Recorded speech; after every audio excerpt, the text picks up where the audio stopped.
After entering the official website, click on Get Started. Open the downloaded file. Click Next. Click Install.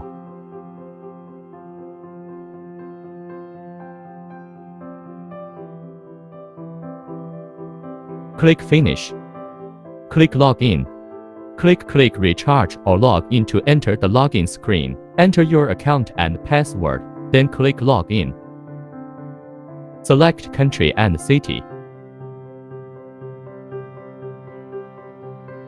Click Search. Select one of them and right-click. Click on 30,000 used. Click Port Forward List. All the IP addresses here are available.